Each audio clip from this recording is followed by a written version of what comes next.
días. Buenos días. Entonces, hoy tenemos un estudio bíblico especial de Navidad.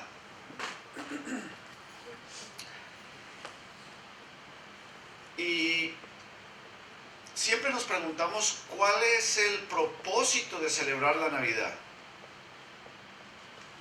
¿Cuál es el propósito de celebrar la Navidad?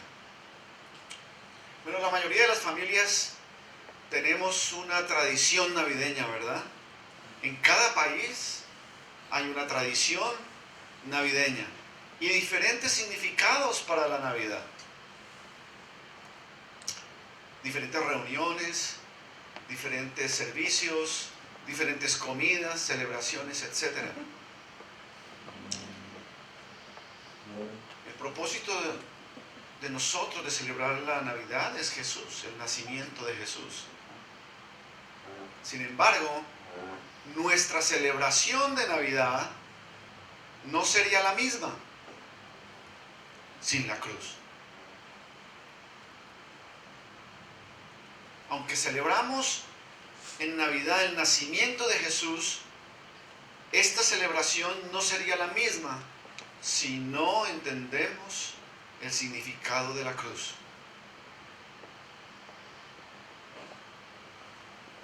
Porque Jesús nació con un propósito. Celebramos en Navidad el nacimiento de Jesús, pero Jesús nació con un propósito. Y ese propósito incluía la cruz del Calvario. Entonces, hoy es domingo antes de Navidad. Y vamos a darle honra a esta celebración. Y vamos a ver en un pasaje muy familiar que todos conocemos del Evangelio de Mateo y un pasaje del libro de Números que hemos estado estudiando en las últimas semanas, el propósito del nacimiento de Jesús. ¿Correcto? Muy bien. Entonces,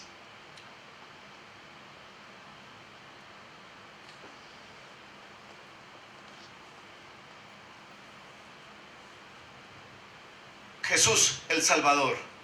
Vamos a ir al libro de Mateo, al Evangelio de Mateo, en el capítulo 1, de los versos 18 al 21. Entonces dice la palabra: el nacimiento de Jesucristo fue así. Estando desposada María, su madre, con José, antes que se juntasen, se halló que había concebido del Espíritu Santo. José, su marido, como era justo y no quería infamarla, quiso dejarla secretamente.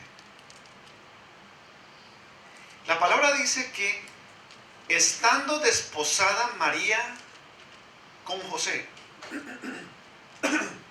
estando desposada significa en la cultura judía comprometida. En la cultura judía, el matrimonio empieza en el momento en que hay un compromiso. Y la pareja se puede llamar desde ese momento que están casados, desposados, desde el momento del compromiso. Y es tan tremendo el acuerdo del compromiso, que es un acuerdo legal y solamente puede disolverse mediante el divorcio.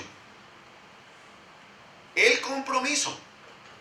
Cuando un par de novios se comprometen, están ligados por un vínculo legal que solamente puede disolverse por medio de un divorcio.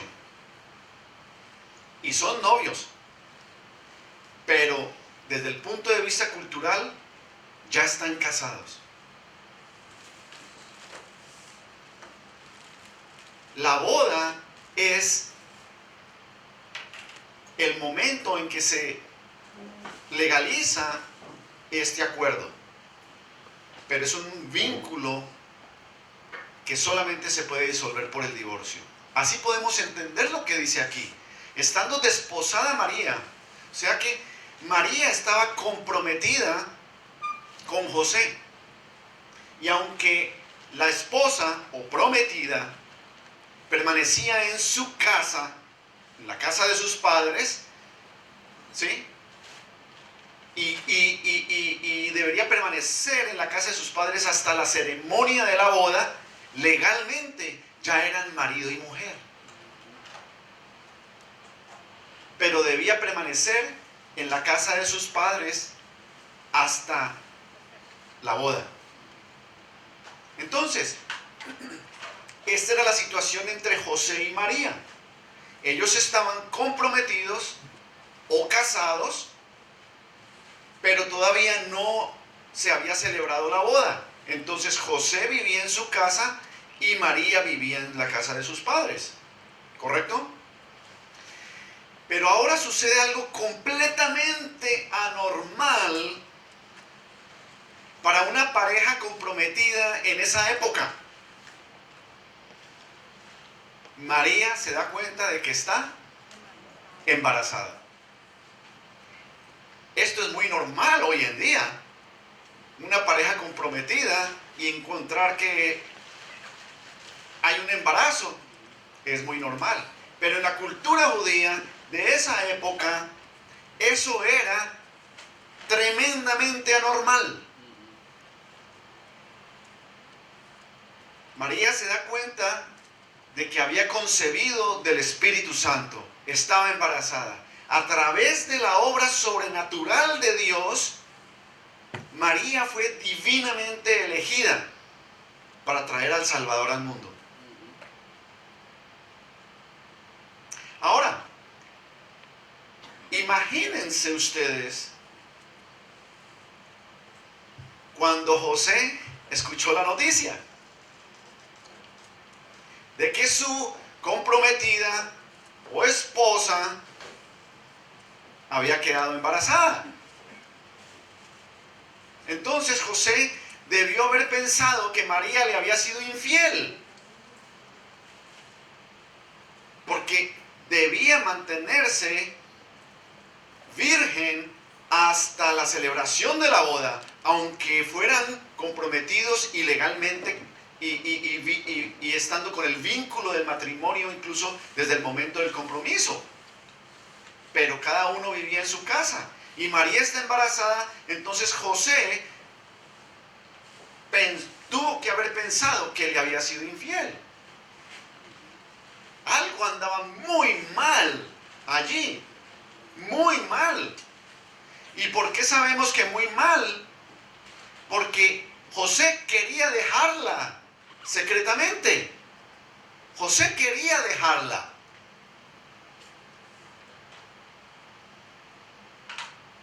José tenía en mente que divorciarse de ella, pero en silencio, secretamente. ¿Por qué? Porque José, dice, era justo, era un hombre justo, significando que era un hombre honesto, un hombre recto en su carácter, recto en sus actos, y además amaba a María. Entonces, José pensaba que si hacía un escándalo público, ¿qué sucedía? María sería humillada y rechazada por la comunidad y posiblemente incluso apedreada hasta la muerte.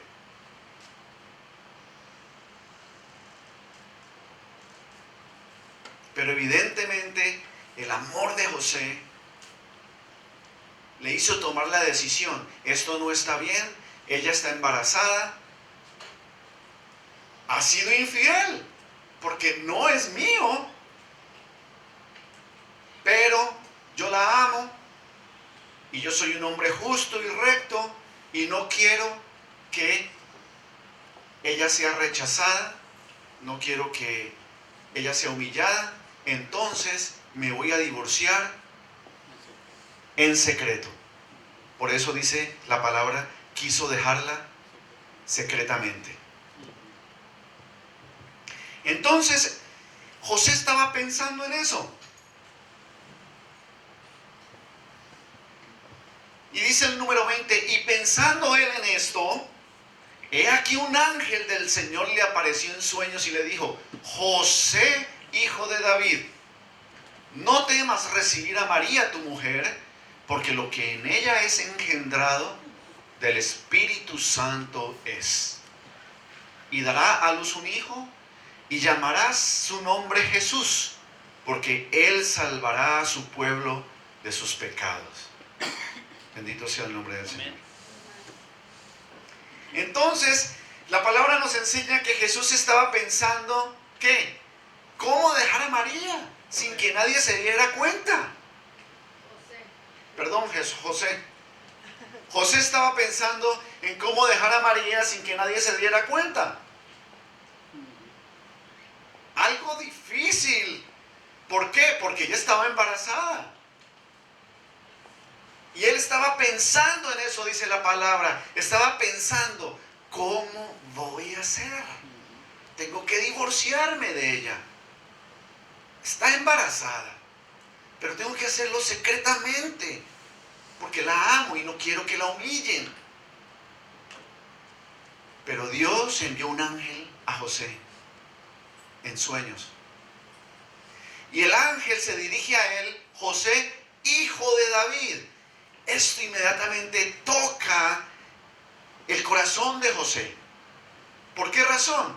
Porque recordemos que había una promesa olvidada, una promesa hecha hace mucho tiempo que se había olvidado, y se le había hecho ¿a quién? Al rey David.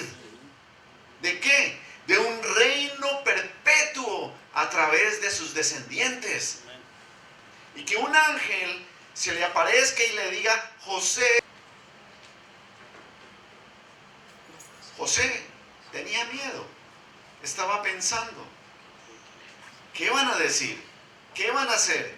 Entonces el ángel lo tranquilizó y le explicó cómo y por qué María estaba embarazada.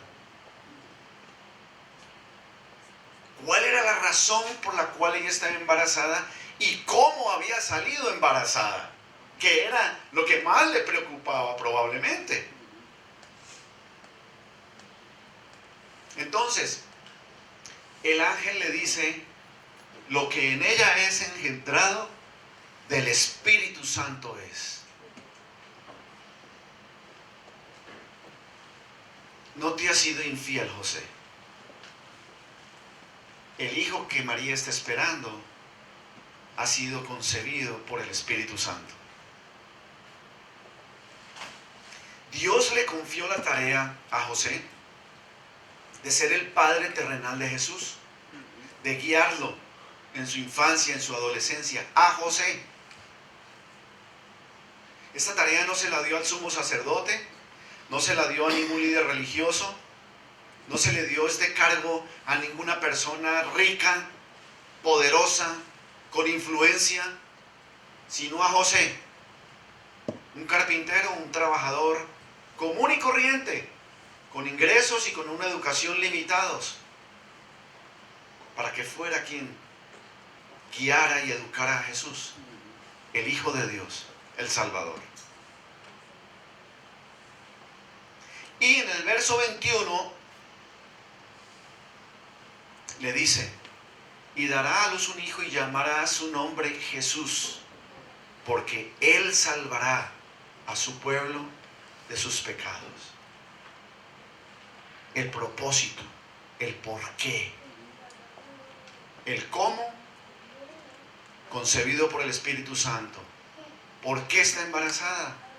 Porque va a dar a luz un hijo que se llamará Jesús, porque salvará a su pueblo de sus pecados.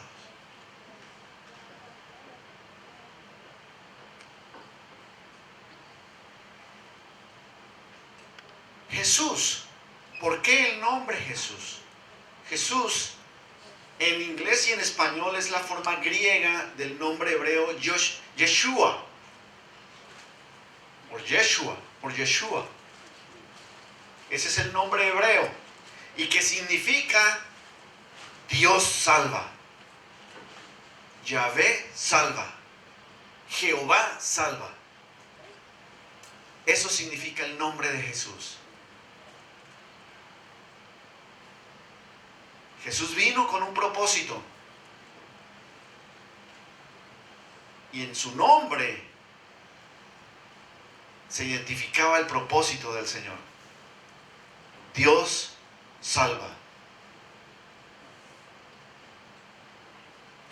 Jesús traería libertad del poder, de la culpa y el castigo del pecado. A todos nosotros, a todo su pueblo.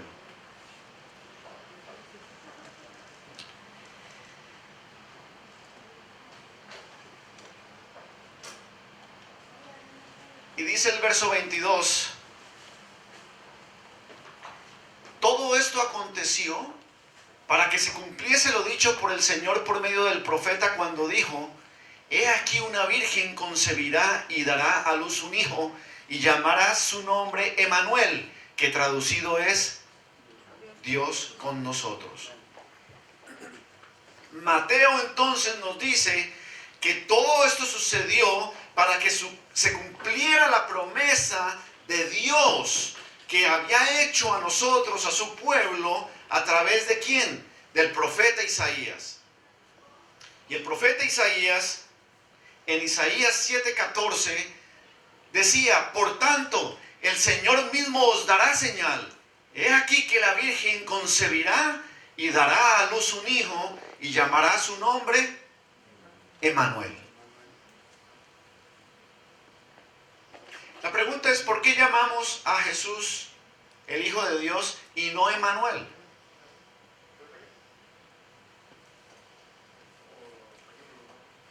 Es como Dios. Dios es identificado por muchos nombres. Voy a dar un ejemplo sencillo. Supongamos que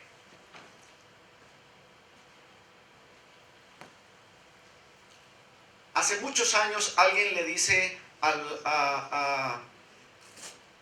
los padres de esta nación de los Estados Unidos y le dice a alguien, al fundador de esta ciudad, le dice, y entonces, o a los fundadores, y entonces en Texas se fundará una ciudad a la que llamarás la ciudad espacial. Profetizado. Pero cuando la fundan, su nombre es Houston. Pero Houston es conocida como la ciudad espacial. ¿Correcto? Jesús fue llamado Jesús porque el ángel le dijo que el niño debería llamarse Dios salva. Pero está cumpliendo la promesa del profeta cuando dijo, se llamará Dios con nosotros, Emanuel. Por eso llamamos a Jesús Jesús. Pero significa también Dios con nosotros, Emanuel, cumpliendo la promesa. ¿De acuerdo? En este niño Jesús, Dios vino a la tierra y habitó entre los hombres, habitó entre nosotros. Y solo este niño salvaría a todas las personas del pecado. Dios salva, porque Dios provee salvación solamente a través de Jesús. ¿Correcto? Bueno, ahora analicemos la llegada. Seguimos leyendo en el verso 24. Y despertando José del sueño, hizo como el ángel del Señor le había mandado y recibió a su mujer. Pero no la conoció hasta que dio a luz a su hijo primogénito y le puso por nombre Jesús. José despertó de su sueño e hizo lo que el ángel del Señor le había ordenado. José cumplió su compromiso de casarse con María. Recibió a su mujer. No se divorció en secreto de ella, sino que siguió con su compromiso y se casó con ella. Mire, la Biblia no lo menciona, pero tengamos en cuenta que José puso su reputación tanto como María en juego. Porque él también iba a enfrentar la crítica. Independientemente de la verdad, cualquier persona podría acusar a José de haber dejado embarazada a María.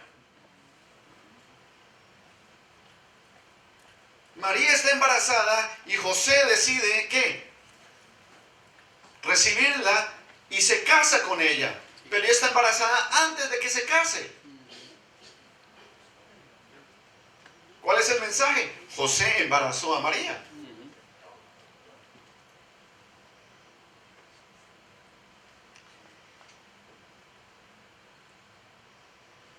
Por otro lado, también podrían pensar de que María le fue infiel. O sea que la reputación de los dos estaba en juego. Pero el amor por María y más importante, la visita del ángel, la visita angelical, fueron suficientes para José. Suficientes. Él tomó a María por esposa. Dice que la recibió como su mujer. O sea, la tomó por esposa. Y esto, al tomarla por esposa, hizo también que viajaran a Belén para el censo.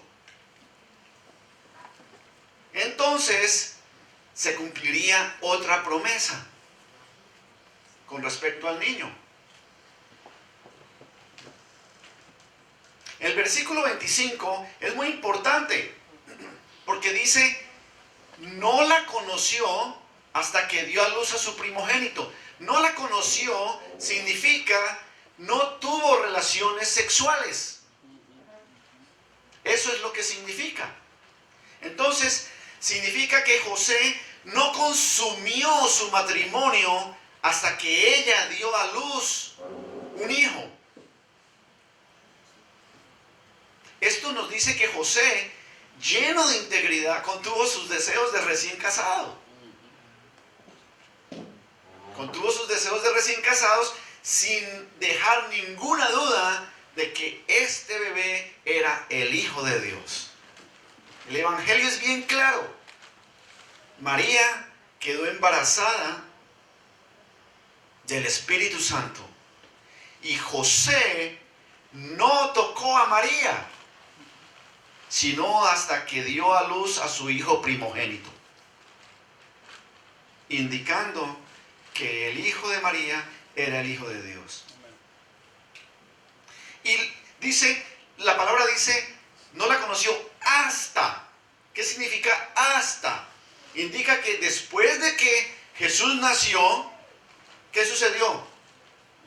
José y María vivieron juntos como esposo y esposa y tuvieron más hijos.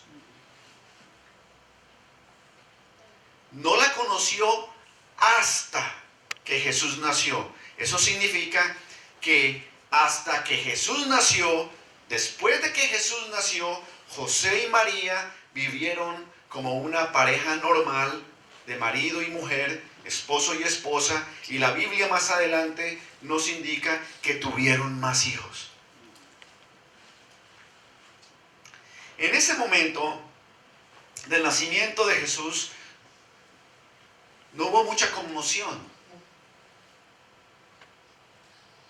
No hubo mucha conmoción en la tierra. Jesús llegó con muy poco reconocimiento.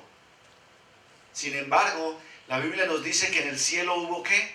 Hubo celebración, hubo canto.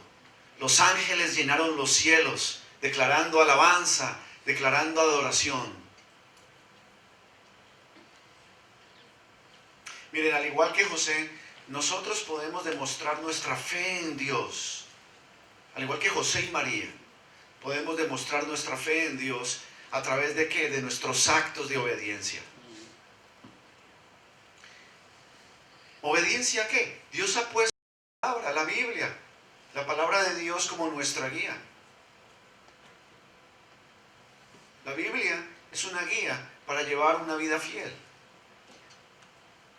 Al hacer lo que la Biblia nos ordena, nosotros como creyentes nos unimos a José, nos unimos a María y a tantos otros para cumplir plenamente con los propósitos de Dios aquí en la tierra. El mayor privilegio de nosotros es ser fieles y vivir en obediencia a Jesús, a Dios, para que nuestro testimonio, nuestra vida misma, sirva para que otros lo conozcan. ¿A quién? A Jesús como Salvador. Entonces, esta Navidad, en esta celebración, démosle a Jesús nuestra lealtad, sin ninguna reserva. Muy bien.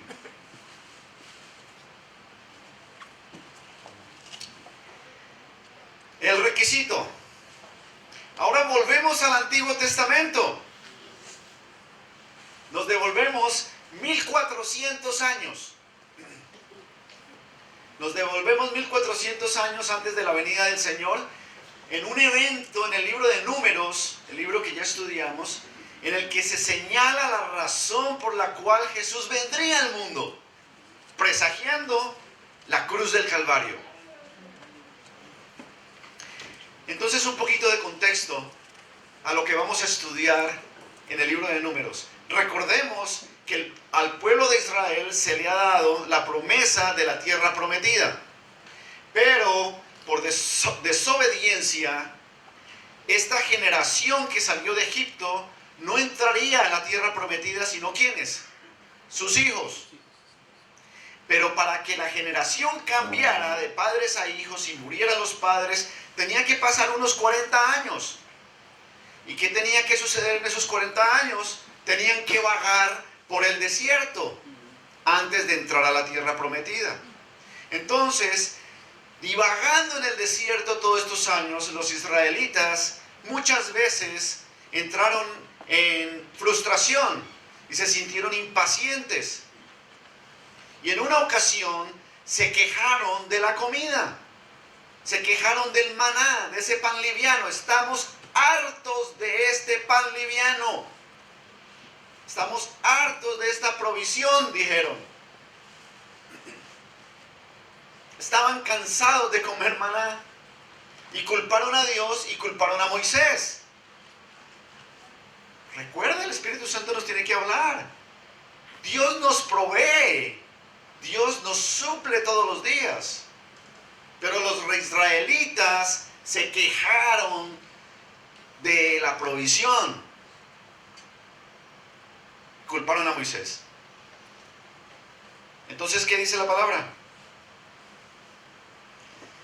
Y Jehová envió entre el pueblo serpientes ardientes, serpientes venenosas, que mordían al pueblo, y murió mucho pueblo de Israel. Entonces el pueblo vino a Moisés y dijo: hemos pecado por haber hablado contra Jehová y contra ti. Ruega a Jehová que quite de nosotros estas serpientes. Y Moisés oró por el pueblo. Dios envió juicio en forma de serpientes venenosas y murió mucho pueblo de Israel. El Señor se aseguró de que fuera la última vez que se quejaran de la falta de provisión, de la falta de comida. Nunca más Israel se quejó de la falta de provisión. Entonces, la gente se acercó inmediatamente a Moisés y confesaron: hemos pecado por haber hablado contra Jehová y contra ti. Las mordeduras de las serpientes, la cantidad de muertos habían llamado su atención. Y se humillaron y confesaron su pecado. Entonces Moisés oró por ellos ante Jehová, por el pueblo. Incluso hoy día Dios no pasa por alto nuestras quejas. Dios no pasa por alto nuestros pecados y nuestras quejas. Pero al igual que los israelitas, debemos buscar rápidamente y humildemente su perdón. Veamos qué sigue en la historia. Y Jehová dijo a Moisés: hazte una serpiente ardiente y ponla sobre un asta, y cualquiera que fuere mordido y mirare a ella, ¿qué? Vivirá. Y Moisés hizo una serpiente de bronce y la puso sobre un asta.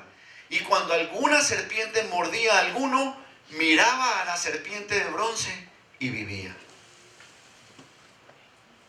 Dios respondió a Moisés de la manera más inusual. No quitó las serpientes. No las quitó. En cambio, le dijo a Moisés que hiciera una serpiente de bronce y la colocara en un poste, en un palo, y la levantara para que todo el mundo pudiera verla. Y Moisés hizo inmediatamente tal como le habían ordenado.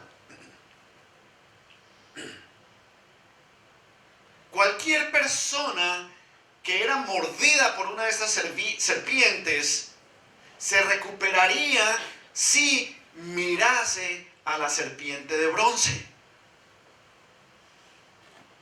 La escultura no poseía ningún poder mágico. No, era simplemente un objeto de ¿qué? Un objeto de bronce hecho por el hombre. El poder venía de Dios, pero estaba enseñando algo, una respuesta. Estaba enseñando la respuesta de fe. Fe en el Señor. Fe en la salvación. Mirando la serpiente de bronce, vivían. Los que no miraban la serpiente de bronce, morían. La serpiente de bronce era una enseñanza, una lección visual, objetiva, y un presagio de la muerte expiatoria de Jesús en la cruz, que enseñaba a su pueblo ¿qué? La necesidad de fe.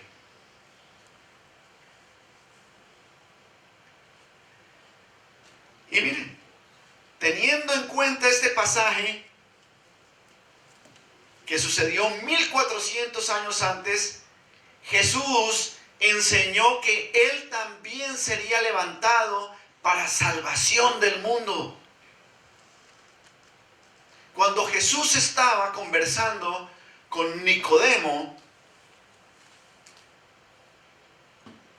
¿recuerdan? Cuando Jesús estaba conversando con Nicodemo, Jesús trajo a colación este evento. ¿Para qué? Para explicar la necesidad de su venida, la necesidad de un Salvador, que es lo que estamos celebrando en Navidad. La venida de un Salvador, la llegada del Salvador. Entonces Jesús toma este ejemplo que estudiamos en el libro de Números para explicarle a Nicodemo la necesidad de un Salvador, o sea, el propósito de su venida, el propósito de su nacimiento. Y le dice a Nicodemo, escuchen esto en el Evangelio de Juan capítulo 3, versos 14 y 15. Dice Jesús, y como Moisés levantó la serpiente en el desierto, así es necesario que el Hijo del Hombre sea levantado, para que todo aquel que en Él cree no se pierda, mas tenga vida eterna. Bendito sea el nombre del Señor. Qué tremendo, ¿verdad? El propósito de nuestra celebración, la venida del Salvador, pero que está ligada a la cruz del Calvario. Porque la venida de Dios entre nosotros, de Jesús que salva, está ligada con su muerte expiatoria para el perdón de nuestros pecados. Porque Jesús mismo les dijo, así como Moisés levantó la serpiente de bronce para que los que estaban muriendo miraran y se salvaran, así es necesario que el Hijo de Dios sea clavado en una cruz para que muera y resucite al tercer día. Y aquel que cree en esto viva, no muera y viva eternamente. Entonces, al igual que la serpiente en el desierto, aquellos que miramos a Jesús con fe, ¿qué encontramos? Vida, vida eterna, vida en abundancia. Mientras los que se niegan a mirar a Jesús en fe, enfrentan ¿qué? La muerte. Así como 1400 años antes, en el evento de Números 21. Mirar a la serpiente en la época de Moisés requería un acto de fe. Era una lección de fe que el Señor le estaba dando a su pueblo. Así como confiar en la muerte y resurrección de Jesús, la muerte de Jesús en la cruz y su resurrección para salvación implica que un acto de fe.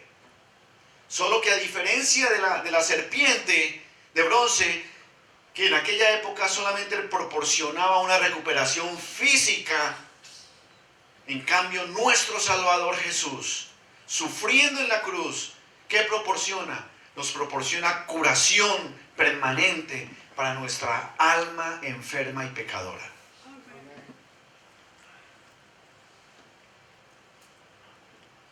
¿Y por qué Dios usó un modelo de serpiente? La misma criatura que nos dio muerte al permitir que el pecado entrara en la humanidad. ¿Por qué una serpiente? Porque en la cruz Jesús se convirtió en pecado. En la cruz Jesús se convirtió en el mismo pecado, lo que nos condena a nosotros las personas. Por eso Pablo, en la segunda carta a los Corintios, en el capítulo 5, verso 21, dice, hablando de Jesús, al que no conoció pecado, por nosotros lo hizo ¿qué? Pecado. Al que no conoció pecado, por nosotros lo hizo pecado, para que nosotros fuésemos hechos justicia de Dios en él. Para que pudiéramos ser salvos, para que pudiéramos estar bien y rectos delante de Dios, Jesús tuvo que haberse hecho pecado.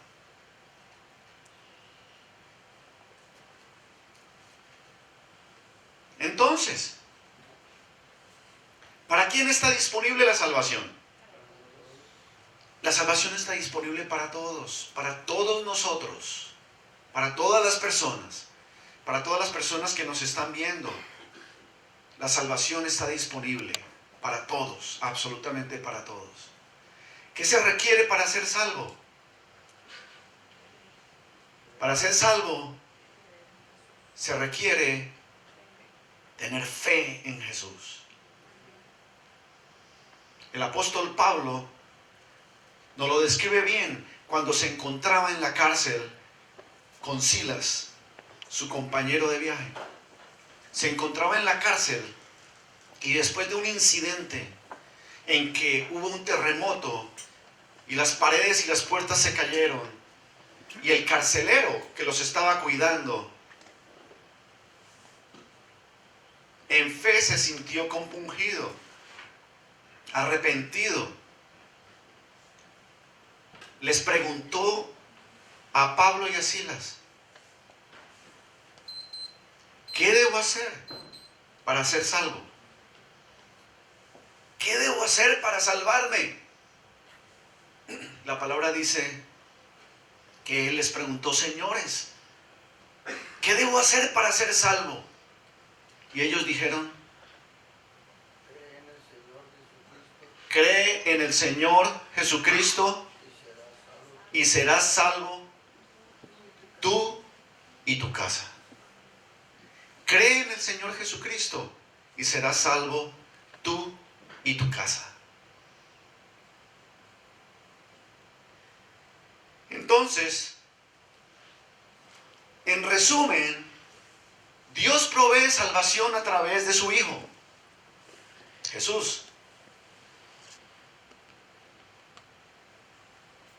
¿Qué significa el nombre de Jesús? Dios salva. Yeshua. Yahvé salva. Dios salva. Cumpliendo la promesa de Dios hecha al pueblo por medio del profeta Isaías. Y su hijo se llamará, y le darás el nombre de Emanuel, que significa Dios con nosotros. Nosotros los creyentes demostramos nuestra fe en Dios a través de la obediencia, a través de nuestro estilo de vida en Cristo. Y la salvación está disponible solo volviéndose a Jesús en fe. Entonces, esta Navidad, en 2 días celebramos Navidad, celebramos el nacimiento de nuestro Señor Jesús, la llegada del Salvador. Pero la llegada del Salvador implica también su propósito, que está ligado a la cruz y que lo hemos estudiado hoy. Esta Navidad recibe el mejor regalo de todos, a Jesús, el que salva, el que nos salva, el que nos da vida eterna, el que nos perdona de nuestros pecados. El verso 21 lo repetimos: y dará a luz un hijo, y llamará su nombre Jesús, porque él salvará a su pueblo de sus pecados. Muy bien, con esto hemos terminado el estudio bíblico del día de hoy.